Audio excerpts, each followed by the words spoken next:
வணக்கம். இன்று நாம் பாடம் 9 மற்றும் பாடம் 10 பற்றி படிக்க இருக்கின்றோம். முதலாவதாக நாம் படிக்கின்ற பாடம் expectation state theory and gender schema theory என்பது ஆகும். இதில் முதலாவதாக நாம் முன்னுரை பற்றி பார்ப்போம். இதில் ஆண் பெண் வேறுபாடுகள், பாலின வேறுபாடு இவைகள் பற்றி நாம் பார்க்க இருக்கின்றோம். இந்த ஆண் பெண் வேறுபாடு, பாலின வேறுபாடு இவைகள் டிவி மூலமாகவும், படங்கள் மூலமாகவும், நாடகங்கள் மூலமாகவும் பல வகைகளில் விரிவாக சொல்லப்பட்டிருக்கின்றன. இந்த வேறுபாடுகள் காட்டப்பட்டிருக்கின்றன. அவைகள் டிவி படங்கள் புலன்கள் பற்றியும், மனித உணர்வுகள் பற்றியும், அவர்களுடைய நடத்தை பற்றியும் கூறுகின்றது. மொழி பேசுதல் அது பற்றியும் எடுத்து காண்பிக்கிறது. ஆகவே இந்த ஆண் பெண் வேறுபாடுகள் நடத்தை அனைத்தும் புலன்களையும் உணர்வுகளையும் காட்டுவதையும் படங்கள் டிவிகள் மூலமாக அதிகமாக நாம் தெரிந்து கொள்கிறோம். இதை பற்றி தான் டியாக்ஸ் என்பவர் 1998 ஆண்டில் தன்னுடைய ஆய்வில் கூறியுள்ளார்கள்.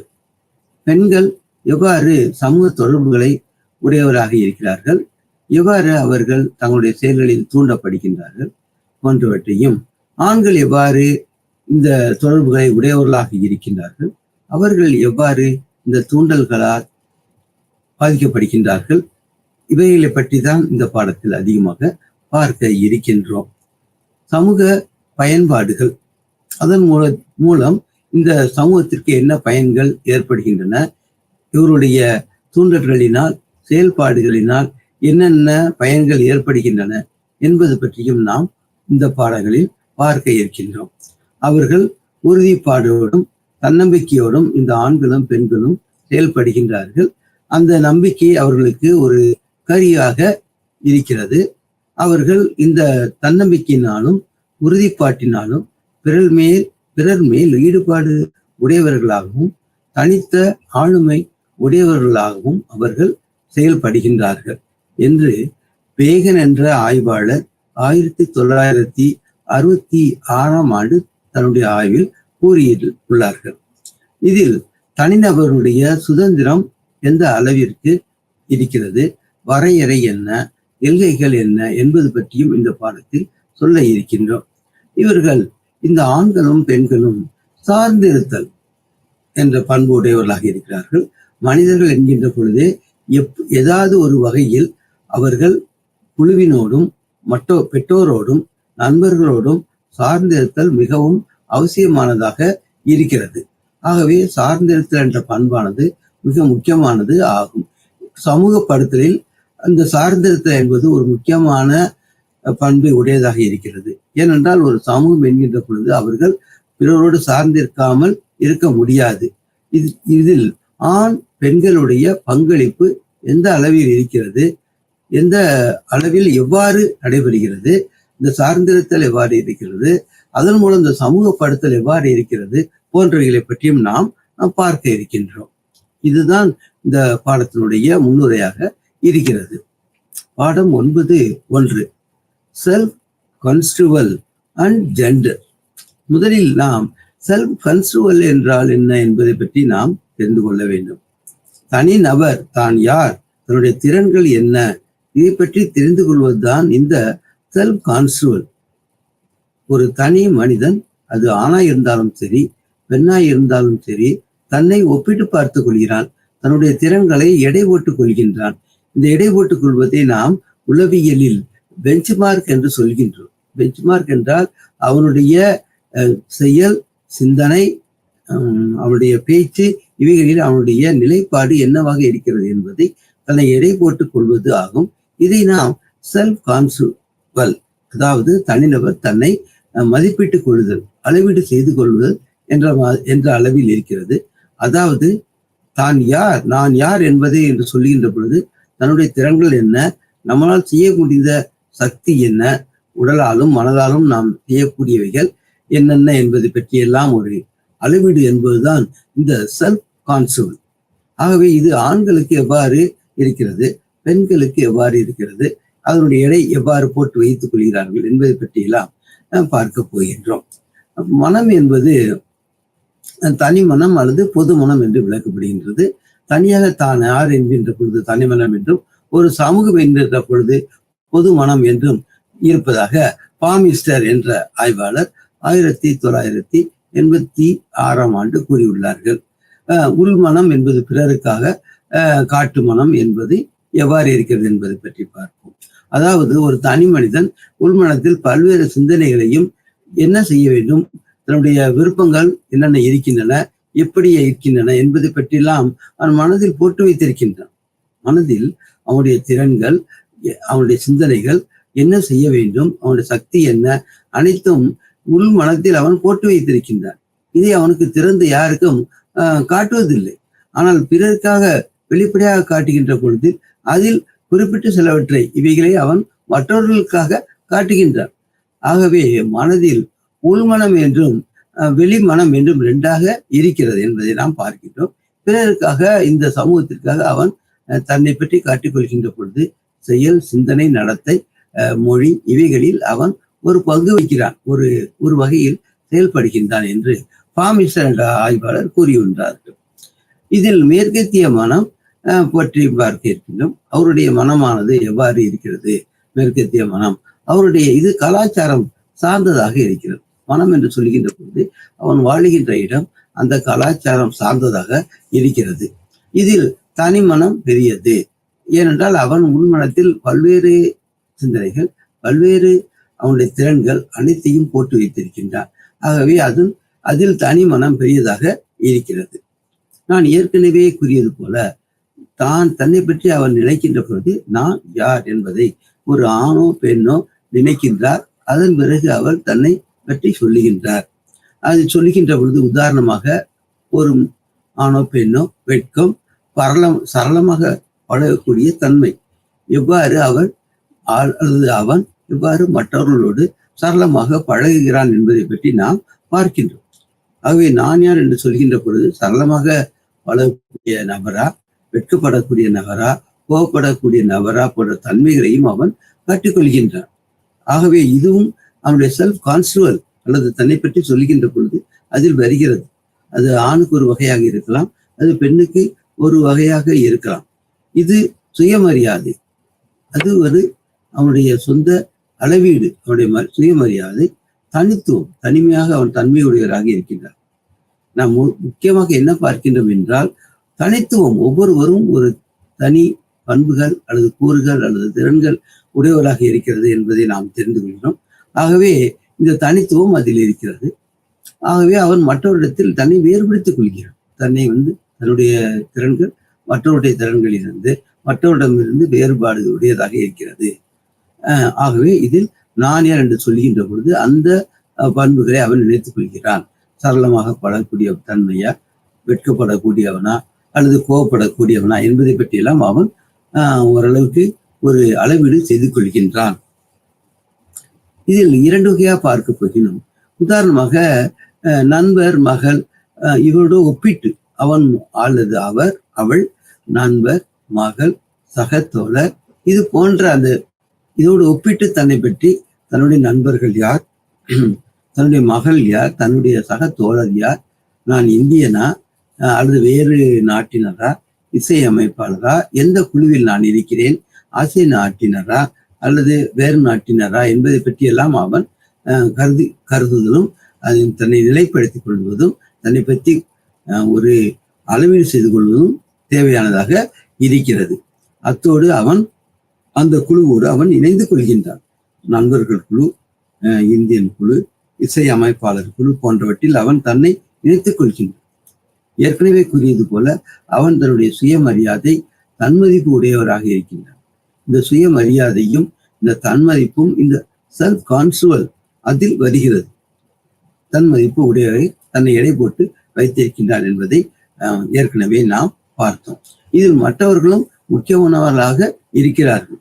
அந்த குழுவில் தங்கள் பங்கினை அவர்கள் அளிக்கின்றார்கள். ஒவ்வொரு குழுவிலும் தங்களுடைய செயல்பாடுகள் மூலம் தங்கள் பங்கினை அந்த ஆண்களோ பெண்களோ அவர்கள் அளிக்கின்றார்கள்.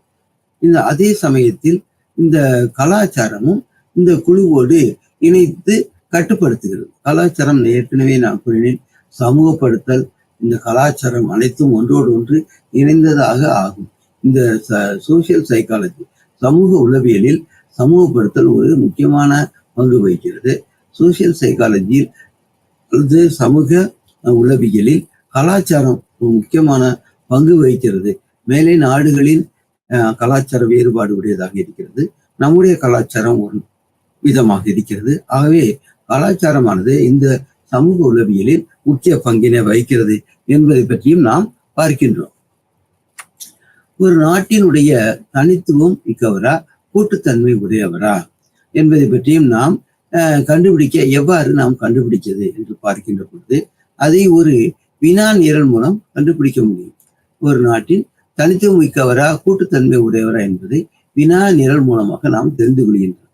ஏனென்றால் ஒவ்வொரு நபருடைய ஒரு வினா நிரலை கொடுத்து அவர் எவ்வாறு இருக்கின்றார், அவருடைய தனித்துவம் எவ்வாறு இருக்கிறது, அவருடைய கூட்டுத்தன்மை அல்லது மற்றவர்களோடு அவர் தொடர்புடையதாக இருத்தல், அந்த பண்பானது அதிகமாக இருக்கிறதா என்பதை நாம் எவ்வாறு அறிந்து கொள்வது என்றால் இந்த வினா நிரல்கள் மூலமாக தெரிந்து கொள்ள முடியும்.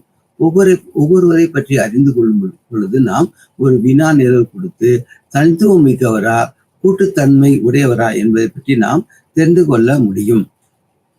அடுத்ததாக, மேலை நாடுகளில் பெண்கள் மற்றவருடன் அதிக தொடர்புடையவராக இருக்கின்றார்கள் என்பதை கிராஸ், பேகன், மோரிஸ் 2000வது ஆண்டில் இதனுடைய ஆய்வில் கூறியுள்ளார்கள்.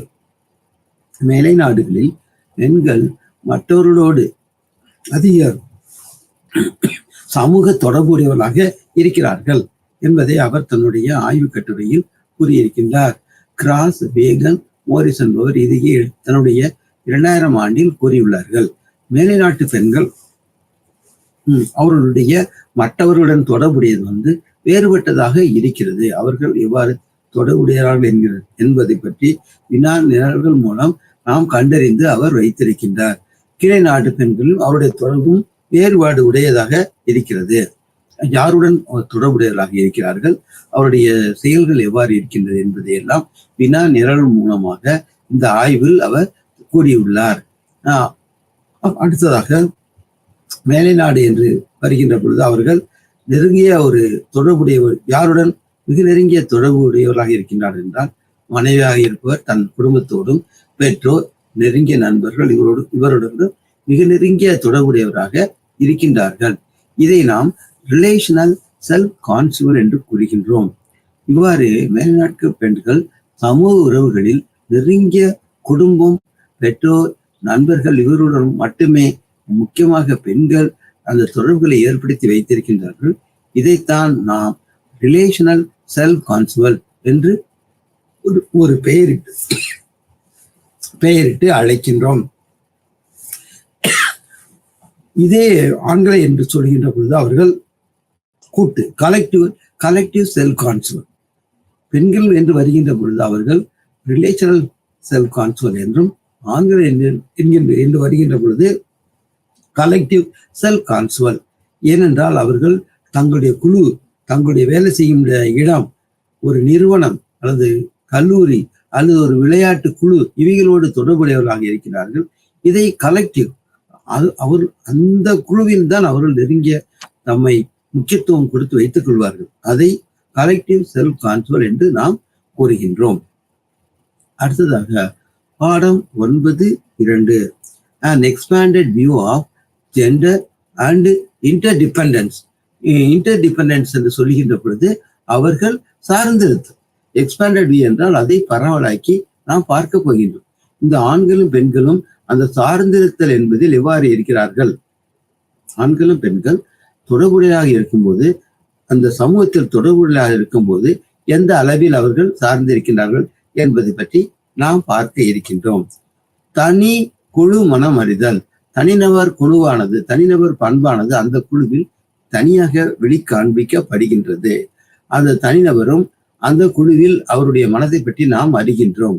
ஆகவே இதில் அந்த ஆணோ பெண்ணோ எவ்வாறு சார்ந்திருக்கின்றார்கள் என்பதை இந்த பாடத்தில் நாம் பார்க்க இருக்கின்றோம். இந்த சமூக உறவுகளில் சமூக உறவுகளில் தனித்துவத்தை அவர்கள் காண்பிக்கின்றார்கள். ஆண்கள் ஒரு வகையில் தங்களை பற்றி காண்பிக்கின்றார்கள், பெண்கள் ஒரு வகையில் தங்களை காண்பித்துக் கொள்கிறார்கள்.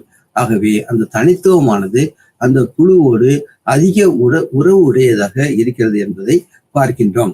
சமூக உறவுகளில் அவர்கள் அதிக உறவுகளை ஏற்படுத்திக் கொள்கின்றார்கள் என்பதை பற்றி லீ, ஆக்கர், கார்ட்னர் என்ற அறிஞர்கள் 2000ஆவது ஆண்டில் தன்னுடைய ஆய்வு கட்டுரையில் கூறியிருக்கின்றார்கள். குழந்தைகள் தனித்துவ பாலின கோட்பாடுகளில் பழக்கங்களை காண்பிக்கின்றார்கள். குழந்தைகள் தனித்துவ பாலின கோட்பாடுகளையும் பழக்கங்களையும் வெளிக்காண்பிக்கின்றார்கள் என்று ரோசன்பெர்க் தன்னுடைய ஆய்வில் 1989ஆம் ஆண்டு கூறியுள்ளார்கள். பெண்கள் மற்றவர்களுடன் தொடர்பு உடையவர்களாக இருக்கின்றார்கள். ஏற்கனவே நாம் பார்த்தது போல் ரிலேஷனல் செல்ஃப் கான்ட்ரோல் என்பதில் பெண்கள் முக்கியமான பங்கு வகிக்கிறார்கள். அவர்கள் ரிலேஷனல் குடும்பம், பெற்றோர், தங்களுடைய குழு இவைகளில் நெருங்கிய தொடர்புடையவர்களாக இருக்கின்றார்கள். இதை நாம் ரிலேஷனல் செல்ஃப் கான்ட்ரோல் என்று கூறுகின்றோம். பையன்கள் அவ்வாறு இல்லை. பையன்கள் வேறு வகையில் தங்களை மற்றவருடன் இழைத்துக் கொள்கின்றார்கள். அவர்கள் குழுவில் தான் தங்களை பற்றி காட்டிக் கொள்வார்கள். அதைத்தான் நாம் கலெக்டிவ் செல்ஃப் கான்ட்ரோல் என்று ஏற்கனவே கூறியிருக்கிறோம். பெண்கள் நலம் தரும் குழுக்களில் சார்ந்திருத்தல் அவசியமானதாக இருக்கிறது. அவர்கள் அந்த மாதிரி குழுக்களில் தங்களுக்கு நலம் தரும் குழுக்களில் சார்ந்திருக்கின்றார்கள் என்று பார்க்கின்றோம். அவர்கள் இவ்வாறு சார்ந்திருக்கின்ற பொழுது மற்றவர்களையும் அங்கீகாரம் செய்கின்றார்கள். மற்றவர்களையும் தங்கள் குழுவில் அவர்களையும் ஏற்றுக்கொள்கின்றார்கள். இதை நாம் அக்செப்டன்ஸ் என்று சொல்கின்றோம். இதை ஜெண்டர் அக்செப்டன்ஸ் என்றும் நாம் எடுத்துக்கொள்கின்றோம். திருமண உறவு. அவர்கள் இந்த ரிலேஷனல் செல்ஃப் கான்ட்ரோல் என்பதில் திருவிழாக்களிலும் தங்களை வெளிக்காண்பித்துக் கொள்கிறார்கள். தங்களுடைய குணங்களையும் தன்னுடைய திறன்களையும் அவர்கள் திருவிழாக்கள் போன்ற நிகழ்ச்சிகளில் அவர்கள் தங்களை காட்டிக் கொள்கின்றார்கள். திருமண உறவு மற்றும் திருவிழாக்களில் தங்களை காண்பிக்கின்றார்கள். ஆண்களும் பெண்களும் இவ்வாறு தங்கள் உறவுகளை தங்களுடைய நெருக்கங்களை வெளிக்காட்டிக் கொள்கின்றார்கள். இவ்வாறு கார்ட்னர் 2005ஆம் ஆண்டு தன்னுடைய ஆய்வில் கூறியுள்ளார். ஆகவே இந்த நிகழ்வுகள் அவருடைய தொடர்புகள் அல்லது அவர்களுடைய சமூக உறவுகளை வெளிக்காண்பிப்பதாக இருக்கிறது. ஆகவே இந்த குடும்ப உறவு தங்களுடைய இனத்தை காண்பிக்கின்றது. குடும்ப உறவு, அரசியல் தொடர்பு, கல்லூரி, நிறுவன தொடர்புகள் இவைகளோடு இந்த ஆண்களும் பெண்களும் தொடர்புடையவர்களாக இருக்கின்றார்கள். அதில் சமூக தொடர்புகளை அவர்கள் ஏற்படுத்திக் கொள்கின்றார்கள் என்பதை நாம் பார்க்கின்றோம். இதையே ஹாக் மற்றும் ஆப்ரம்ஸ் 1988ஆம் ஆண்டு தன்னுடைய ஆய்வு கட்டுரையில் அவர்கள் கூறியுள்ளார்கள். அதாவது இந்த சமூக தொடர்புகளில் தங்களை வெளிக்காண்பித்து கொள்கின்றார்கள் என்பதை நாம் பார்க்கின்றோம். ஏற்கனவே கூறியது போல இந்த பெண்கள் அவருடைய ரிலேஷனல் சென்ஸ் ஆஃப் செல்ஃப் இவ்வாறு தங்களுடைய பெற்றோர், தங்களுடைய நெருங்கிய உறவினர்கள் இவர்கள் பற்றுடையவர்களாக இருப்பதால் இவைகளை ரிலேஷனல் சென்ஸ் ஆஃப் செல்ஃப் என்று கொள்கின்றோம். அதே சமயம் ஆண்களை பற்றி நாம் சொல்லுகின்ற பொழுது கலெக்டிவ் சென்ஸ் ஆஃப் செல்ஃப். ஏனென்றால் அவர்கள் ரிலேஷனை தொடர்புகளை விட குழுக்களுக்கு அதிக முக்கியத்துவம். தங்களுடைய விளையாட்டு குழு, தங்களுடைய ரெக்ரியேஷன் குழு அல்லது பொழுதுபோக்கும் குழு, வேலை செய்யும் குழு போன்றவரோடு மிக நெருங்கிய தொடர்புடையவராக ஆண்கள் இருக்கிறார்கள் என்பதை நாம் பார்க்கின்றோம். இது ஓரளவுக்கு வகைதான் வேறுபாடு. மற்றபடி அந்த அஃபெக்ஷன், சப்போர்ட், கம்பேஷன், சிம்பத்தி போன்றவைகள் இவைகளில் அடங்கி இருக்கிறது.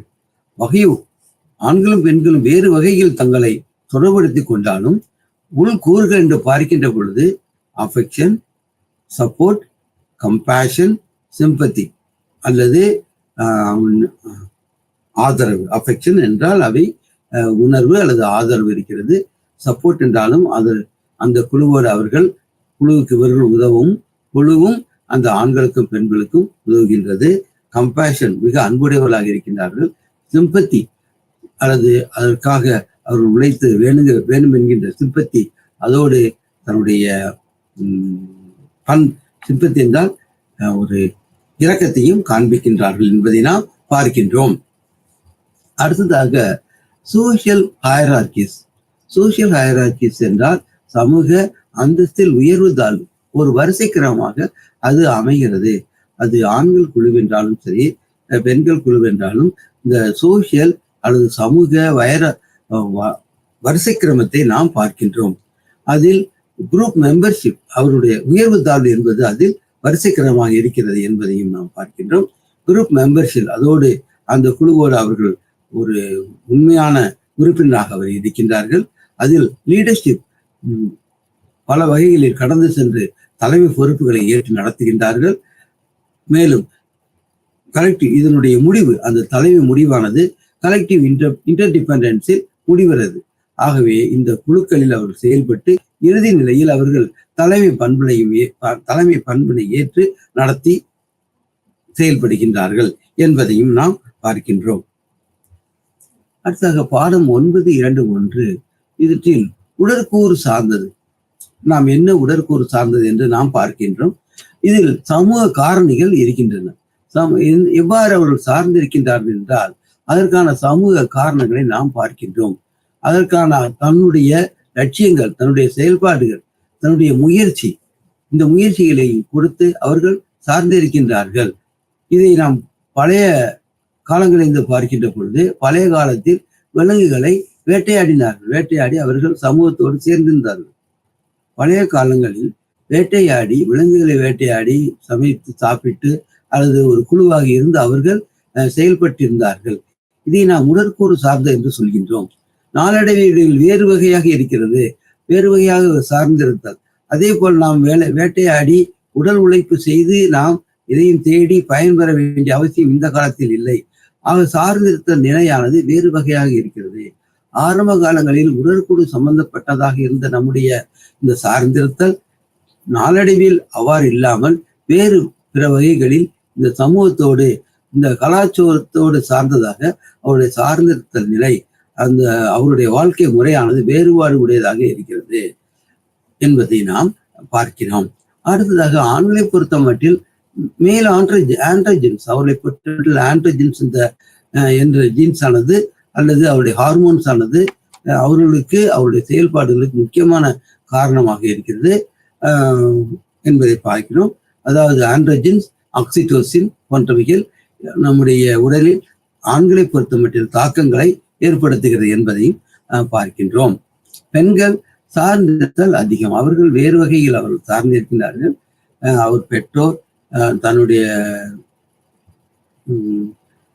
உடன் பிறந்தவர்கள் மற்றவர்கள் சார்ந்திருக்கின்றார்கள் என்பதை டெய்லர் என்ற ஆய்வாளர் 2000 ஆண்டில் கூறியுள்ளார்கள்.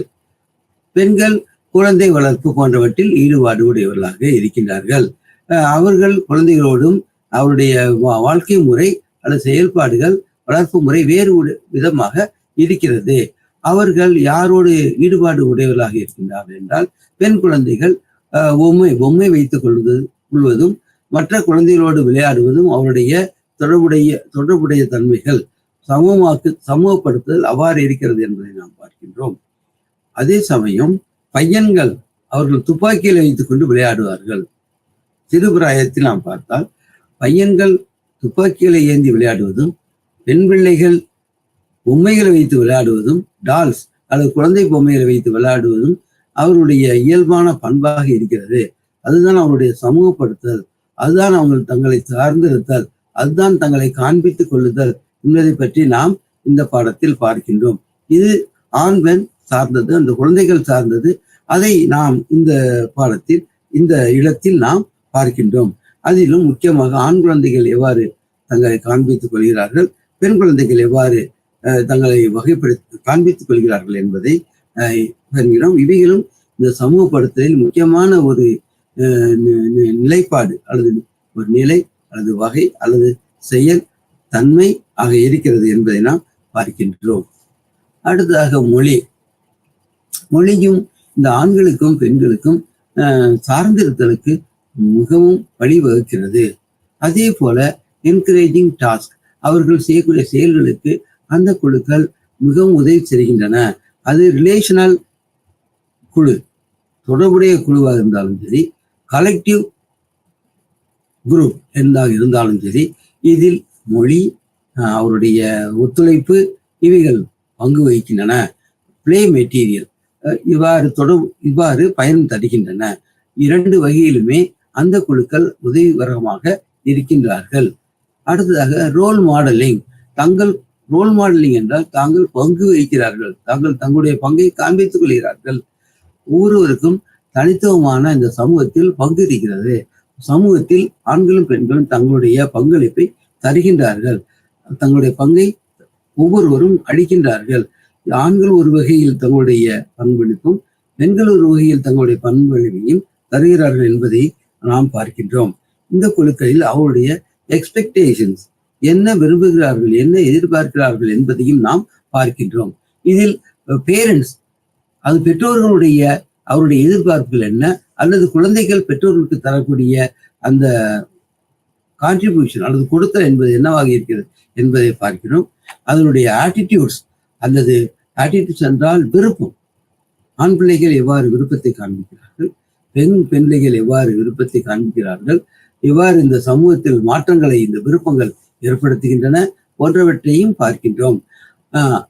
ஆப்பிரிக்கா மேல் சைல்ட் ஆம்பிஷியஸ், ஆப்பிரிக்காவில் வரக்கூடிய இந்த ஆண் குழந்தைகளானது ரொம்ப ஆசையுடையவர்களாகவும் திறனுடையவர்களாகவும் இருக்கிறார்கள் என்பதை பார்க்கிறோம். ஆகவே இவற்றில் மேலும் அவர்கள் மேல் செயல், அவர்கள் மிகுந்த ஆசை உடையவர்களாக இருக்கிறார்கள் என்பதை பார்க்கிறோம். அடுத்ததாக பியர்ஸ் என்றால் சமகாலத்தில் வாழ்வர்கள். ஆண்களோ பெண்களோ சம அளவில் தங்களுடன் சம வயது உடையவருடன் பழகுகிறார்கள், அவர்களோடு சேர்ந்து பேசுகிறார்கள், கருத்துக்களை பரிமாற்றிக் கொள்கின்றார்கள். இந்த பியர்ஸ், இந்த சம ஆட்கள் முக்கியமான பங்கு வகிக்கிறார்கள். தங்களுடைய வாழ்க்கையில் தங்களுடைய திறன்களை வளர்த்துக் கொள்வதிலும், தங்களுடைய அறிவை வளர்த்துக் கொள்வதிலும் இந்த சமூகத்தில் முக்கியமான பங்குவை இந்த பியர்ஸ் சம இனத்தவர்கள் தருகின்றார்கள். தங்களுடன் பழகுவர்கள் தருகிறார்கள் என்பதை நாம் பார்க்கின்றோம். இதை லீவிஸ் பிலிப்சன் என்ற ஆய்வு கட்டுரை கூறுகின்றது. லீவிஸ் பிலிப்சன் 1998 இதை பற்றி சொல்லியுள்ளார்கள், தங்களுடைய ஆய்வில் கூறியுள்ளார்கள். பையன்கள் நண்பருடன் கூட்டமாக பழகுதல். ஆண் பையன்கள் நாம் ஏற்கனவே பார்த்தோம், சிறு பிராயத்தில் குழந்தைகள் பொம்மைகளை வைத்து விளையாடுவதும், பையன்கள் துப்பாக்கிகளை தூக்கிக்கொண்டு விளையாட்டு துப்பாக்கிகளை தூக்கிக்கொண்டு விளையாடக்கூடிய ஒரு ஆசையுடையவர்களாக இருக்கிறார்கள் என்பதை பார்த்தோம். பையன்கள் அடுத்த நிலையில் பையன்கள் பல நண்பர்களுடன் கூட்டமாக பழகுகிறார்கள் என்பதை நாம் பார்க்கிறோம். அவை ஊக்குவிக்கப்படுகின்றன என்பதை நாம் பார்க்கின்றோம். அவைகள் தக்க வைக்கப்படுகின்றன, அவர்களுக்கு அப்படியே பழக்கத்தில் கொண்டு வரப்படுகின்றன என்பதும், அதன் மூலமாக அவருடைய பார்த்தல், அவருடைய நடத்தையானது இருக்கிறது என்பதையும் நாம் பார்க்கின்றோம். இதே சமயம் பெண்கள் தங்களுடைய மற்ற பெண் குழந்தைகளுடன் பெற்றோர்களுடன் பழகி கொண்டு இருக்கின்றார்கள். இவ்வாறுதான் அவர்கள் ஆரம்பத்தில் பொம்மையில் வைத்து விளையாடி, அதன் பிறகு தங்களுடைய நெருங்கிய குழந்தைகள் பெற்றோருடன் விளையாடி தங்களை சமூகப்படுத்திக் கொள்கிறார்கள் என்பதை நாம் பார்க்கின்றோம். அடுத்ததாக ஜெண்டர் டிஃபரன்சஸ் இன் செல்ஃப் கான்ஸ்டபிள். ஏற்கனவே சொன்னோம், ஜெண்டர் என்றால் ஆணினம் பெண்ணினம், அந்த பாலின வேறுபாடை நாம் பார்க்கிறோம். இதில் இன் செல்ஃப் கான்ஸ்டபிள் ஏற்கனவே நாம் சொல்லிவிட்டோம். அந்த அந்த ஆற்றல் அல்லது திறன், இதை பற்றி சொல்வது, பெண்கள் எவ்வாறு இருக்கின்றார்கள், ஆண்கள் எவ்வாறு இருக்கின்றார்கள் என்பதை பற்றி நாம் பார்க்க இருக்கின்றோம்.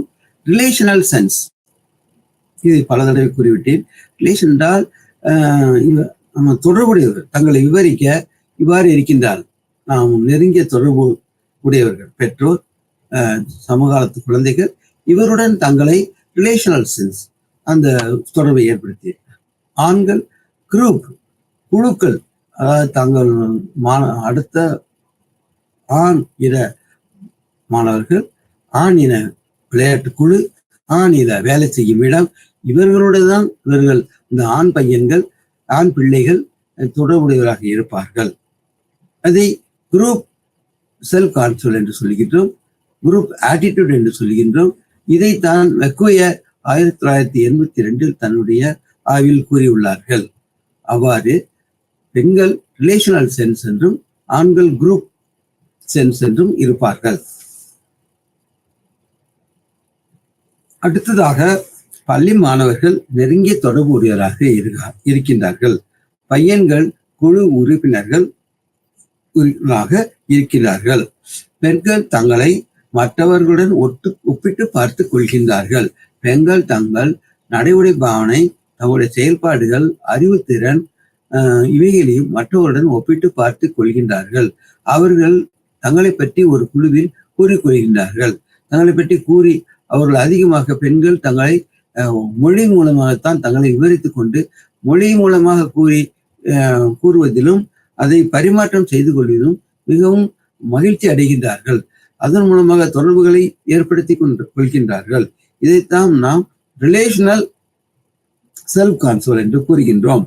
உதாரணமாக சகோதரி, அம்மா போன்றவருடன் தொடர்புடையவர்களாக அவர்கள் இருக்கின்றார்கள். ஒப்பிட்டு பார்க்கின்ற பொழுது பையன்கள் எவ்வாறு இருக்கின்றார்கள் என்று பார்த்தால் அவர்கள் கிரிக்கெட் டீம் உறுப்பினர், குறிப்பிட்ட கிரிக்கெட் டீம் உறுப்பினராக இருப்பதில் அவர்கள் சந்தோஷப்படுகின்றார்கள்.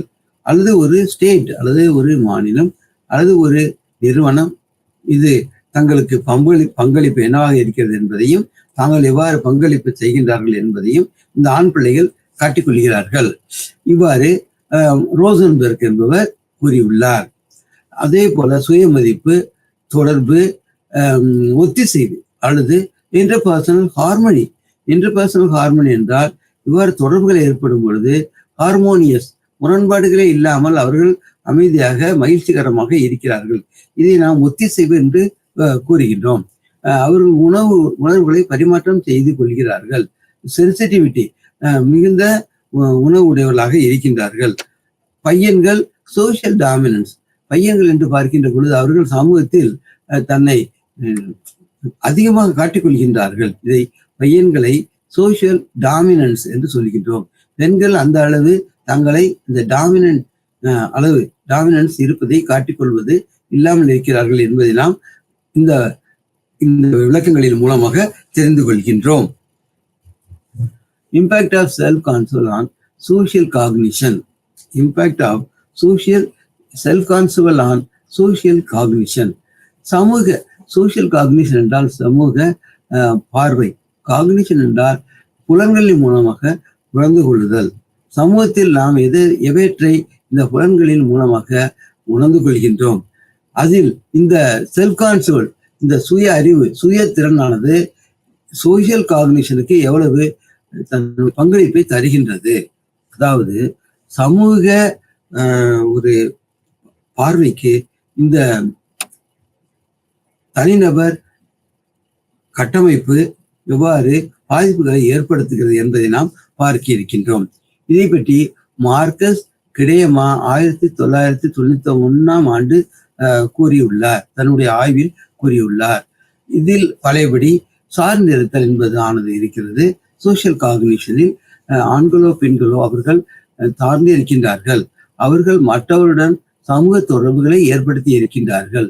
சமூக தொடர்புகளை ஏற்படுத்தி தங்களுடைய நிலையை வலுப்படுத்தவும் தங்களுடைய நிலையை பற்றி எடுத்து சொல்லிக்கொள்ளவும் பயன்படுத்தி கொள்கிறார்கள். மற்றவர்கள் பற்றி உணர்வுகளை தெரிந்திருப்பார்கள். அவர்கள் இந்த சமூக தொடர்பில் மற்றவர் பற்றி அறிந்திருக்கின்றார்கள். இரண்டாவதாக சமூக தொடர்பு வைத்திருக்கின்றார்கள். மூன்றாவதாக சமூக தொடர்பு இவ்வாறு தங்களுடைய நடைமுறை வாழ்வில் அவர்கள் கொஞ்சம் கொஞ்சமாக கற்று தெரிந்து கொள்கிறார்கள். இன்டர்டிபெண்டன்ஸ் என்றால் சார்ந்திருத்தல். அது முக்கியமானதாக கருதப்படுகிறது. சமூகப்படுத்தலில் இன்டர்டிபெண்டன்ஸ் முக்கியமானதாக கருதப்படுகின்றது. ஆகவே அதில் இந்த சமூக பார்வையானது இருக்கிறது. இதில் நாம் ஏற்கனவே கூறியது போல ரிலேஷனல் செல்ஃப் கான்சோல் வகையில் பெண்கள் தொடர்புகளை ஏற்படுத்திக் கொள்கிறார்கள் என்பதை பார்த்தோம். அதில் ஃபேமிலி போன்றவை வருகின்றது. மேரேஜ் மேன், ஆண்கள் என்று பார்க்கின்ற பொழுது அவர்கள் உங்களுடைய காஸ்ட் அல்லது ஜாதி, நேஷனலிசம், எந்த நாட்டை சேர்ந்தவர்கள் என்று பார்க்கின்றார்கள். இவ்வாறு தங்களை தொடர்புடையவர்களாக ஆக்கிக் கொள்கின்றார்கள்.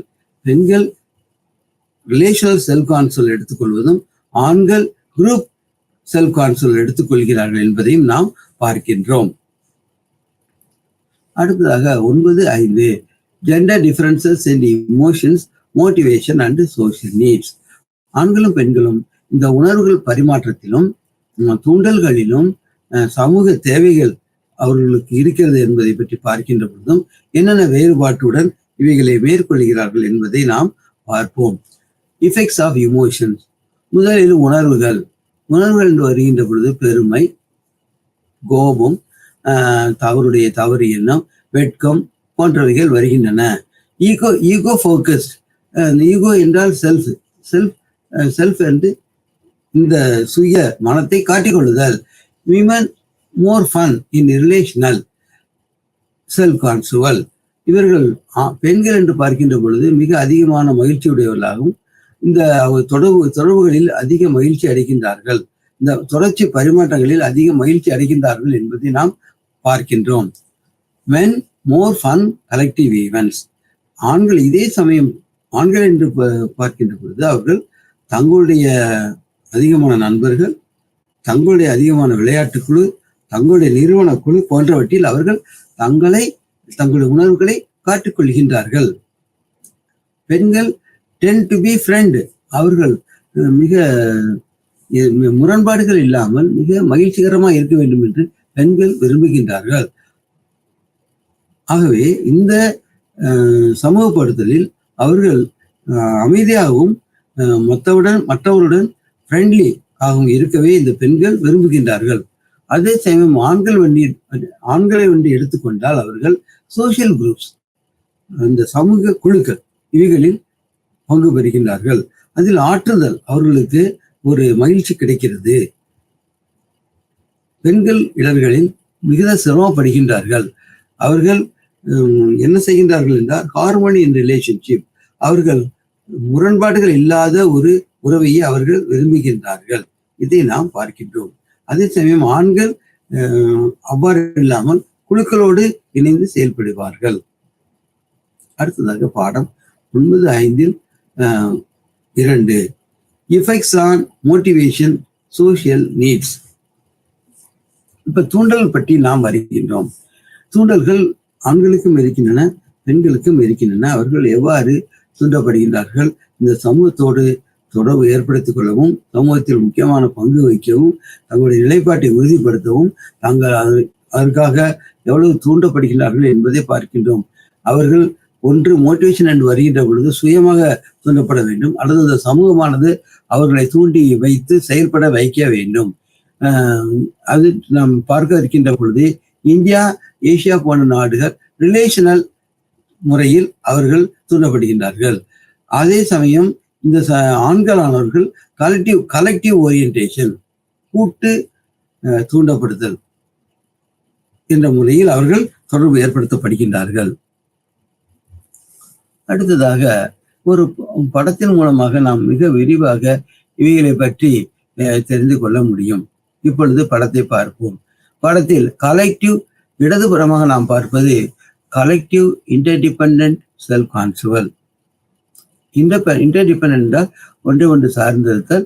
இவ்வாறு இருக்கக்கூடிய சுய திறன், ஆற்றல் வெளிப்பாடு. இதில் காக்னிட்டிவ் கான்சிக்வன்சஸ், காக்னிட்டிவ் பார்த்தல் என்பதில் அவர் கொடுப்பதெல்லாம் high context sensitivity, connection and assimilation. High context sensitivity, connection தொடர்பு ஏற்படுத்துவதும், அவர்கள் அசிமுலேஷன் தங்களை ஒரே சீராக ஆக்கிக் கொள்கிறார்கள். இதை நாம் காக்னிட்டிவ் கான்சிக்வன்சஸ் என்று சொல்கிறோம். இது பார்த்தல் மூலமாக, புலன்களின் மூலமாக தொடர்பு ஏற்படுத்துகின்ற பொழுது அந்த பெண்கள் என்ன செய்கின்றார்கள் என்றால் high context sensitivity, connection and assimilation, அவ்வாறு தொடர்பு ஏற்படுத்தி தம்மை அல்லது தங்களை ஒரே சீராக வைத்துக் கொள்கிறார்கள். அதைத்தான் நாம் கனெக்ஷன் அண்டு அசிமுலேஷன் என்று பார்க்கின்றோம். இது இந்த கலெக்டிவ் இன்டர்டிபெண்டன்ட் செல்ஃப் கான்ட்ரோலில் முதலாவது கருத்தாக வருகிறது. அதாவது இந்த கட்டமைப்பில் அவர்கள் அவங்களை தொடர்பு ஏற்படுத்தி அதை சீராக வைத்துக் கொள்கிறார்கள் என்று பார்க்கிறோம். அஃபெக்டிவ் உணர்வுபூர்வமாக எவ்வாறு காண்பிக்கின்றார்கள் என்று பார்த்தால், wellbeing based on conformity to social norms, சமூக நீதிகளை அவர் வைத்திருக்கின்றார்கள், அதுக்கு இசைந்ததாக செல்வார்கள். And harmony with others, process socially engaging expectations, engaging emotions. ஆகவே இவ்வாறு அஃபெக்டிவ் உணர்வுபூர்வமாக தங்களை இவ்வாறு காண்பித்துக் கொள்வார்கள். மூன்றாவது கருத்தாக மோட்டிவேஷனல் கான்சிக்வன்சஸ் எவ்வாறு தோன்றப்படுகின்றன என்று பார்க்கும்போது, வேல்யூஸ் குரூப் ஹார்மனி, அவர்கள் குழு இசைவாக இருப்பதை அவர்கள் ஏற்றுக்கொள்கிறார்கள். செல்ஃப் கிரிட்டிசிசம், தங்களை பற்றி அவர்கள் ஆய்வு செய்கிறார்கள். ப்ரிவென்ஷன் ஃபோக்கஸ், தடைகளை அவர்கள் விரும்பவில்லை. அடுத்ததாக வேல்யூ செகண்டரி கண்ட்ரோல் ஸ்ட்ராட்டஜிஸ், இரண்டாம் தர கட்டுப்பாடுகளை அவர்கள் ஏற்றுக்கொள்கிறார்கள். இவ்வாறு இந்த கலெக்டிவ் இன்டர்டிபெண்டன்ட் செல்ஃப் கான்ட்ரோல் என்ற பாடத்தில் நாம் பார்க்கின்றோம்.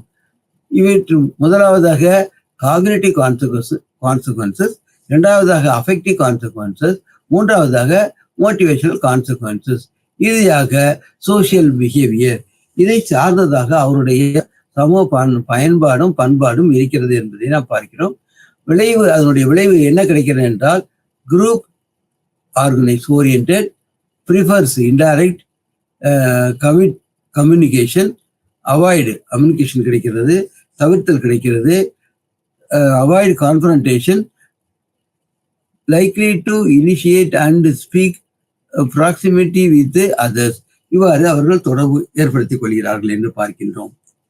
இரண்டாவது வகையில் பார்க்கின்ற பொழுது relational interdependent self control. Relational self control என்பது பெண்கள் மற்றவர்களை எப்படி தொடர்பு கொள்கின்றனர் என்று பார்த்தால், அதில் காக்னிட்டிவ் கான்சிக்வன்சஸ், அதில் ஹை ரிலேஷன்ஷிப் சென்சிட்டிவிட்டி. இவ்வாறு குடும்ப உறுப்பினர்கள் மற்றவுடன் ஹை ரிலேஷன்ஷிப் சென்சிட்டிவிட்டி, அவ்வாறு உயர்ந்த நிலையில் அவர் தங்கள் பார்த்தல் இருக்கிறது. Assimilation with others and focus on similarity with close others. ஆகவே இதில் நாம் பார்ப்பது assimilation with others and focus on similarity. இவர்கள் தனக்கு இசைவானவர்களோடு ஒத்து போகின்றார்கள். Affective consequences, wellbeing based on quality of close relationships. இவர்கள் இந்த பாடத்தை இதை பின்பற்றுவர்கள் பெண்கள். அவர்கள் based on quality of close relationship, நெருங்கிய தொடர்பு வருகின்ற பொழுது அவர்கள் தங்களை நன்றாக பார்த்து காண்பித்துக் கொள்ள முடிந்தவர்களாக இருக்கின்றார்கள். மோட்டிவேஷனல் கான்சிக்வன்சஸ், தூண்டல் என்று பார்க்கின்ற பொழுது வேல்யூ வார்ம் ரிலேஷன்ஷிப், இவர்கள் மகிழ்ச்சிகரமாக இருப்பதை விரும்புகிறார்கள். அதர் என்ஹான்ஸ்மெண்ட், மற்ற வகையில் தங்களை உயர்த்த விரும்புகின்றார்கள். பர்சியூ ரிலேஷனல் கோல்ஸ், இவ்வாறு அதிலிருந்து தங்கள் வெற்றி அடைய விரும்புகின்றார்கள். இதை இவ்வாறாக இரண்டாவது பிரிவாக பார்க்க இருப்பதில் பெண்கள் தங்களுடைய திறன்கள் வெளிப்பாடுதலும் அது ஒத்துப்போவதிலும் எவ்வாறு இருக்கிறது என்பதை பற்றி பார்க்கின்றோம். அவருடைய சோசியல் பிஹேவியர், சமூக செயல்பாடுகள் எப்படி இருக்கும் என்றால், relationship promoting adjust to partner. அடுத்ததாக focus on joint gains for relationship. ஆகவே இந்த மாதிரியான தொடர்புகளில் எப்பொழுதும் இருக்க வேண்டும் என்றும் அவர்கள் விரும்புகிறார்கள் என்பதையும் நாம் பார்க்கின்றோம். இது இரண்டு வகையில் மிக அதிகமாக விவரமாக நாம் தெரிந்து கொள்ள முடிகிறது. 9.6 ஜெண்டர் டிஃபரன்சஸ் இன் செல்ஃப் எவாலுவேஷன். இந்த ஆண்களும் பெண்களும் தங்களை வேறுபடுத்திக் கொள்வதில் அதனுடைய மதிப்பீடுகள் எவ்வாறு இருக்கிறது, செல்ஃப் எவாலுவேஷன் அண்ட் ரெகுலேஷன், இதில் எவ்வாறு இருக்கிறது என்பதை பார்க்கலாம். முதலாவதாக செல்ஃப் எவாலுவேஷன் என்றால் மதிப்பீடு செய்தல், சுயமாக மதிப்பீடு செய்தல் எவ்வாறு இருக்கிறது. நமக்கு அறிமுகமான செயற்குழுவில் சிறப்பாக செயல்படும் பொழுது நாம் பெருமைப்படுகின்றோம். அறிமுகமான செயற்குழு சிறப்பாக செயல்படும் பொழுது மனம் மகிழ்ச்சிகரமாக இருக்கிறது என்பதை பார்க்கிறோம். அதாவது மதிப்பீடுகளில் அறிமுகமான செயல்குழியில் இருக்கும்போது அவர்கள் மகிழ்ச்சி அடைக்கின்றார்கள். பிராக்பாண்ட் இஃபெக்ட். பிராக்பாண்ட் இஃபெக்ட் என்றால் என்ன என்று தெரிய வேண்டும். சிறிய குழுவில் இருக்கின்ற பொழுது அவர்கள் தங்களை மற்றவர்களோடு ஒப்பிட்டு பார்த்து சில சமயங்களில் தோல்வி அடையும் பொழுது தாக்கத்தை ஏற்படுத்துகிறது. சிறிய குழுக்களில் அவர்கள் தங்களை மட்டமாக நினைத்துக் கொள்கிறார்கள். ஏனென்றால் மற்றவர்கள் திறனுடையாக இருப்பதாக அவர் கருதுகிறார்கள். இதைத்தான் நாம் பாண்ட் இஃபெக்ட் என்று சொல்லுகின்றோம். அடுத்து மென் குரூப் பேஸ்ட் பாண்ட்ஸ். நாம் திரும்ப திரும்ப கூறியது போல ஆண்கள் என்று வருகின்ற பொழுது அவர்கள் குரூப் பேஸ்ட் பாண்ட்ஸ், குழுக்கள், கல்வி குழு, விளையாட்டு குழு போன்றவற்றை. அதே சமயம் பெண்கள் எவ்வாறு குழுக்களாக இருப்பார்கள் என்றால் ரிலேஷனல் பாண்ட்ஸ். அவர்கள் தங்களுடைய நெருங்கிய தொடர்பு, தாய் தந்தை, பெற்றோர், சகோதர சகோதரிகள் இவர்களுடன் சேர்ந்து ரிலேஷனல் பாண்ட்ஸ். இதில் அவர்கள் தங்களுடைய உறவுகளை புதுப்பித்துக் கொள்வார்கள், உறவுகளை பாதுகாத்து வைத்துக் கொள்கிறார்கள். பாடம் 10. Psychology of gender differences, comparison in abilities and career related processes.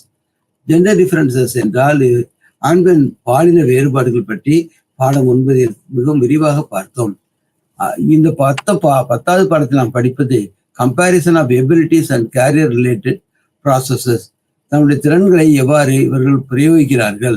Carrier related processes என்றால் வேலை சம்பந்தமான நிகழ்வுகளில் எவ்வாறு தங்களை சுய மதிப்போடு சுய மரியாதையோடு இருந்து கொள்கிறார்கள் என்பதை நாம் பார்க்க இருக்கின்றோம். Men are Mars, women are from Venus. ஒரு பழமொழியில் என்று பார்க்கின்ற பொழுது மார்ஸில் இருந்து இந்த ஆண்கள் வந்தார்கள் என்றும் பெண்கள் என்பவர்கள் வீனஸிலிருந்து வந்தவர்கள் என்றும் ஒரு பழமொழியானது இருக்கிறது. இனமானது அதில் உலகப்பாறு எப்படி வேறுபடுகிறோம், கலாச்சாரம், சமூக நீதிகளில் எவ்வாறு இந்த 2 வகையான குழுக்களிலிருந்து வேறுபடுகிறோம் என்பதை நாம் பார்க்கின்றோம். அதையே நாம் men are Mars, women are from Venus. மார்ஸிலிருந்து வந்தவர்கள் ஆண்கள் என்றும் வீனஸிலிருந்து வந்தவர்கள் பெண்கள் என்றும் அவருடைய செயல்கள் இப்படி இப்படி இருக்கும் என்பதை வரையறுக்கப்படுகின்றது. பாடம் 10.1. ஜெண்டர் டிஃபரன்சஸ் இன் cognitive abilities, science, technology, engineering, mathematics. Gender differences இன் காக்னிட்டிவ் எபிலிட்டிஸ் என்று பார்க்கின்ற பொழுது 1வது பாடத்தில் ஆண்களும் பெண்களும் எந்த வகையான பாடங்களை எடுத்து படிக்கின்றார்கள், எவ்வாறு புலன்களை அவர்கள் திறனுடையதாக வைத்துக் கொள்கிறார்கள். இதைத்தான் ஜெண்டர் டிஃபரன்சஸ் இன் காக்னிட்டிவ் எபிலிட்டிஸ் என்று பார்க்கிறோம். காக்னிட்டிவ் எபிலிட்டிஸ் என்றால் சிந்தனை, செயல் போன்றவைகள். சிந்தனை, செயல், ரெஸ்ட் போன்றவைகளானது காக்னிட்டிவ் எபிலிட்டிஸ். அதில் சயின்ஸ், டெக்னாலஜி, இன்ஜினியரிங், மேத்தமேட்டிக்ஸ் இவைகள் எல்லாம் அதிகமாக ஆண் பிள்ளைகள் அதிகமாக முக்கியத்துவம் கொடுப்பது science, technology, engineering and mathematics. அதே சமயம் பெண் பிள்ளைகள் எதை விருப்பத்தோடு படிக்கின்றார்கள் என்றால் பொருளாதாரம், கல்வி வளர்ச்சி, உடல் நலம், அரசியல் வாய்ப்பு, சமூக அறிவியல், இதில் பெண்கள் அதிகமாக ஈடுபாடு காட்டி அதிகமாக படிக்கின்றார்கள். இதில் எவ்வாறு குறிப்பிட்ட காலத்தில் நாம் இந்த ஆண் பெண் வேறுபாடுகளினால் எவ்வளவு நாம் வேறுபட்டு இருக்கிறோம், எவ்வளவு நாம் தம்முடைய தரத்தில் குறைந்திருக்கின்றோம் என்று பார்க்கின்றோம். இதில் 156 நாடுகளில் 140வது இடமாக இந்தியா வருகிறது. பார்க்கின்ற போது அந்த வேறுபாடுகளை இதற்கு நாம் பார்க்கக்கூடிய வேறுபாடுகள் எக்கனாமிக் பார்ட்டிசிபேஷன் அண்டு ஆப்பர்ச்சுனிட்டி. பொருளாதாரத்துறையில் நம்முடைய பங்களிப்பு, அதே சமயம் அதனுடைய ஆப்பர்ச்சுனிட்டி என்றால் சந்தர்ப்பங்கள், நமக்கு என்ன அதன் மூலம் கிடைக்கிறது என்று பார்க்கின்றோம். எஜுகேஷனல் அட்டைன்மெண்ட், கல்வித்துறையில் நாம் என்ன பெற்றிருக்கின்றோம், உயர்வு தாழ்வு. ஹெல்த் அண்டு சர்வைவல், உடல்நலத்தை பேணுதலிலும் நாம் இருத்தலிலும் எவ்வளவு வெற்றி அடைந்திருக்கின்றோம். அடுத்து பொலிட்டிக்கல் என்கேஜ்மெண்ட், சமூக அரசியலில் நாம் எவ்வளவு பங்கு வைக்கிறோம், எவ்வளவு பங்கு ஆண்கள் வைக்கிறார்கள், பெண்கள் வைக்கிறார்கள், அதனால் நாம் வளர்ச்சி பெற்றிருக்கிறோமோ போன்றவற்றை நாம் பார்க்கின்றோம். IITs 11,000. இந்த இந்தியன் இன்ஸ்டிடியூட் ஆஃப் டெக்னாலஜி போன்ற கல்லூரிகளில் 11,000 இடத்திற்கு 11,000 இடமானது இருப்பதாக கணக்கிட்டிருக்கிறார்கள். அவற்றில் 8% மட்டுமே பெண்கள் பயில்கிறார்கள். இந்த 11,000 இடம் காலியாக இருந்தும் அதில் 8% பெண்கள் மட்டுமே செயல்படுகின்றார்கள். ஏனென்றால் அவர்கள் அந்த டெக்னாலஜி போன்ற பாடங்களை அதிகமாக விரும்பவில்லை. அவர்கள் பெற்றோர்களும் ஒருவேளை விரும்பாமல் இருக்கலாம். திறனுடைய பெற்றோர்கள் மட்டும்தான் அந்த பாடங்களை படிக்க அனுப்புவார்கள். ஆகவே ஆண்கள் அதிக சம்பளத்தையும் பெறுகிறார்கள். அவர்கள் உடற்கூறு சம்பந்தமான வேறுபாடு உடையவர்களாக இருக்கிறார்கள் என்று ஹால்பர்ன் 2000 கூறியுள்ளார். ஆண்களானது அதிக சம்பளம் பெறுவதாகவும் பெண்களானது கம்பேரிட்டிவ்லி அல்லது ஒப்பிட்டு பார்க்கும்போது குறைந்த சம்பளம் வாங்குவதாக இருக்கிறார்கள். உடற்கூறு வேறுபாடுகள் இருக்கிறது என்று ஹால்பர்ன் 2000 கூறியுள்ளார். காக்னிஷன் டிஃபரன்சஸ் வேறுபாடுகள் என்று பிங்கர் என்பவர் 2005 கூறியுள்ளார். ஆகவே இந்த 2 ஆய்வுகளின் மூலமாக இவற்றில் ஆண் பெண் வேறுபாடுகிறார்கள் என்பதை பார்க்கின்றோம். ஆண்கள் அதிகமாக பதவிகளை அடைவதற்கு அவர்கள் விரும்புகின்றார்கள். பெண்கள் குடும்பம் நடத்த வேண்டும் என்று விரும்புகிறார்கள். ஆண்கள் உயிரற்ற பொருட்கள் அவைகள் முக்கியத்துவம் கொடுப்பார்கள். ஆண்கள் உயிரற்ற பொருட்கள், இரும்பு, கனிமம் போன்றவற்றில் அதிக முக்கியத்துவம். அதே சமயம் பெண்கள் உயிருள்ள பொருட்கள், உதாரணமாக சில உயிரினங்களை வளர்ப்பது போன்றவை உயிருள்ள பொருட்கள். அடுத்ததாக கணிதம். ஆண்கள் முக்கியமான வகுப்பு கணிதத்தில் ஏற்படுத்தியிருக்கிறார்கள். ஏனென்றால் அவர்கள் கண்டுபிடிப்பதில் ஸ்டீரியோடைப் என்ற புதிய கான்செப்ட் கண்டுபிடித்திருக்கிறார்கள். அவைகள் நமக்கு பயன் தருகின்றது. அவர்கள் தங்களுடைய பெற்றோர்களையும் ஓவர்லுக், அதை பற்றி அவர்கள் அதிகமாக சிரத்தை காட்டவில்லை. பெண்கள் தன்னுடைய பெற்றோருக்கு முக்கியத்துவம் கொடுக்கிறார்கள். அது அவருடைய தொடர்புகள் இல்லை என்றால் அவர்கள் மட்டமாக கருதப்படுகின்றார்கள். அடுத்ததாக லூமிஸ் ஸ்டீவன்சன் என்பவர்கள் 1990 தன்னுடைய ஆய்வு கட்டுரையில் இந்த கருத்துக்களை எடுத்து சொல்லியுள்ளார்கள். ஹைட் 2005 ஆய்வு அதிகமான வேறுபாடுகள் இல்லை. ஹைட் என்பவர் 2005 ஆய்வு செய்திருக்கின்றார். இவருடைய ஆய்வின் மூலம் ஆண்களுக்கும் பெண்களுக்குமான அந்த செயல்பாடுகள் கீழ்கண்ட பெயர்களில் அதிகமான வேறுபாடுகள் இல்லை என்று கருதுகிறார்கள். Relational self control, group self control என்று வேறுபாடு காண்பித்தாலும் அதிகமான வேறுபாடுகள் இல்லை என்று இது 2005 ஆய்வு கூறுகின்றது. அடுத்ததாக மோட்டார் பிஹேவியர் என்று வருகின்ற பொழுது ஆண்கள் கடினமான உழைப்பாளிகள். அதற்கு உதாரணமாக அவர்கள் சொல்ல வேண்டும் என்றால் டிஸ்க் த்ரோயிங் என்றால் டிஸ்கை வீசி இருந்து எவ்வளவு தூரம் போகிறது, எவ்வளவு பலம் இருக்கிறது என்பதை நாம் கண்டுபிடிக்கிறோம். காக்னிட்டிவ் எபிலிட்டிஸ் என்றால் புலன்களால் பார்த்தல் மிகப்படுத்தப்பட்டது. சில செயல்பாடுகள் காண்பிக்கப்படவே இல்லை. அவைகள் ஆண்களுடைய செயல்பாடுகள் மிகப்படுத்தப்பட்டுள்ளதாக இருக்கின்றன. அடுத்ததாக ஜெண்டர் பைனரி. இந்த ஆண் பெண் வேறுபாடுகளில் இது ஒரு ஸ்பெக்ட்ரம் என்றால் ஒரு வளைந்த கோடு. அவைகள் இந்த பைனரியில் ஆண் பெண் இவ்வாறு காண்பிக்கப்பட்டிருக்கின்றார்கள். அந்த படத்தில் இவ்வாறு இருக்கின்றார்கள் என்பதை ஹைட் என்ற ஆய்வானது கூறுகிறது. ஜெண்டர் ஃப்ளூயிட் கான்செப்ட் விட்டு கொடுப்பதாக இருந்தால் அவர்கள் பெண்கள் தான் அவ்வாறு ஃப்ளூயிட் கான்செப்ட் உடையவர்களாக இருப்பார்கள் என்று கிடல்கோ 2013 கூறியுள்ளார். 12 gender differences in social and emotional development என்பதை பற்றி பார்க்க இருக்கின்றோம். ஆண்கள் வேறுபாடுகள் எதில் என்றால் உணர்வுகளை அதிகப்படுத்துவது என்பது. முதலாக குழந்தைகள் பிசிக்கல் கான்டெக்ஸ்ட், சந்தர்ப்பத்துக்கு ஏற்றபடி அவர்கள் தங்களை படித்துக் கொள்கிறார்கள். குழந்தைகள் வீட்டிலும் சரி வெளியிலும் சரி அந்த பிசிக்கல் கான்டெக்ஸ்ட் எதோடு எந்த பொருட்களோடு தொடர்பு நெருங்கி வருகிறார்களோ அதை பற்றி கேள்விப்பட்டிருக்கின்றார்களோ அதற்கு முக்கியத்துவம் கொடுக்கின்றார்கள். ஆகவே இந்த ஜெண்டர் டிஃபரன்சஸ் இன் சோசியல் எமோஷனல் டெவலப்மெண்ட் இன் சோசியல் எமோஷனல் காம்பிடன்ஸ் இவ்வாறே இந்த ஆண் குழந்தைகள் இருக்கின்றார்கள். பிசிக்கல் கான்டெக்ட் உடையவர்களாக இருக்கின்றார்கள். அடுத்ததாக பாடம் 10.3 theories of sex. Gender related differences. இந்த 6 பொறுத்த மட்டில் என்ன வேறுபாடுகள் என்று பார்ப்போம். அதன் அடியில் 3 முக்கியமான கூறுகள் பார்க்க இருக்கின்றோம்.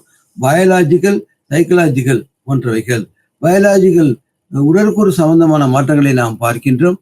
சைக்கலாஜிக்கல் என்றால் சிக்மண்ட் ஃப்ராய்ட் அவர்கள் 1955ஆம் ஆண்டு கூறிய கருத்துக்களை வைத்து நாம் அந்த ஜெண்டர் ரிலேட்டட் டிஃபரன்சஸ், அந்த இனம் பாலினம் சார்ந்த வேறுபாடுகளை பற்றி பார்க்கின்றோம். ஃப்ராய்ட் என்பவரும் 1955ஆம் ஆண்டு இவ்வாறான காரணிகளை பற்றி சொல்லியுள்ளார்கள். சோசியாலஜிக்கல் தியரிஸ், சமூக தியரியும் இதை பற்றி சொல்லியிருக்கின்றது. இதில் சொல்லியுள்ளவர் பெர்ஜர் 1980ஆம் ஆண்டு. அடுத்து நாம் பயாலஜிக்கல் பெர்ஸ்பெக்டிவ் என்றால் ஆண் பெண் என்று சொல்கின்ற பொழுது பயாலஜி அல்லது உடல் கூறானது முக்கியமான வைக்கிறது. ஆகவே அது இந்த வேறுபாடு என்று பார்க்கின்ற பொழுது பையன் பெண் பிறந்தவுடனே அவர்கள் வேறுபாடு உடையவர்களாக இருக்கிறார்கள். பையன்கள் boys higher levels of arousal, அவர்கள் அதிகப்படியான அளவிற்கு தூண்டப்படுகின்றார்கள், அளவு கடந்து அவர்கள் தூண்டப்படுகிறார்கள் என்பதை பார்க்கின்றோம். மொழியானது அவர்களிடத்தில் குறைவு. ஒரு வகையில் திறமை அதிகமானவர்கள் ஆனாலும் மற்றொரு பக்கத்தில் அந்த உறுப்பினர்கள் அவருடைய மொழி பற்றி பார்க்கின்ற பொழுது அது குறைவு. இன்ஹிபிட்டரி கண்ட்ரோல் என்றால் அவர்கள் ஏதாவது விஷயங்களை வெளியே போய் எடுத்து ஆய்வு செய்ய வேண்டும் என்றால் இந்த ஆண்கள் இண்டிவிஜுவலி கண்ட்ரோல்டு இன்ஹிபிட்டரி கண்ட்ரோல் போன்றவற்றை செய்கின்றார்கள். தடைகளை அவர்கள் செய்கின்றார்கள் என்று பிரோடி உலகியல் ஆய்வாளர் 1999ஆம் ஆண்டு தன்னுடைய ஆய்வை கூறியுள்ளார்.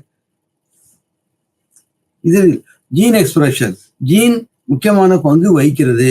ஜீன் என்றால் இந்த ஆண் பெண்ணுக்கான பாலியல் வேறுபாட்டை ஏற்படுத்தக்கூடிய அந்த உடல் கூறு ஜீன் எக்ஸ்பிரஷன் என்று பார்க்கின்றோம். இந்த சமூகப்படுத்தல், வளர்ச்சி, பெருமைப்படுதல் இவற்றில் ஹார்மோன்ஸ் என்றால் ஹார்மோனும் முக்கியமான பங்கு வகிக்கிறது என்பதை பார்க்கின்றோம். இதில் டெஸ்டோஸ்டெரோன் பையன்களுடைய பழக்க வழக்கங்களுக்கு காரணமாக அமைக்கிறது. சோசியல் பிஹேவியர் சமூக நடத்தை ஏற்படுத்துவதற்கு காரணமாக அமைக்கிறது என்பதை பார்க்கிறோம். இந்த சமூக அமைப்பில் திறன், குணம், உடல் களைப்பு, இருத்தல், நிதி, காரணம் போன்றவைகளை நாம் பார்க்கின்றோம். முக்கியமான காரணிகளை நாம் பார்க்கின்றோம். இவற்றில் திறன், குணம், உடல் களைப்பு, நிதி போன்றவைகள். இதில் பல்ல என்பவர் கென்ட்ரிக் என்பவரும் 1998ஆம் ஆண்டு இந்த தன்னுடைய ஆய்வில் கூறியுள்ளார்கள்.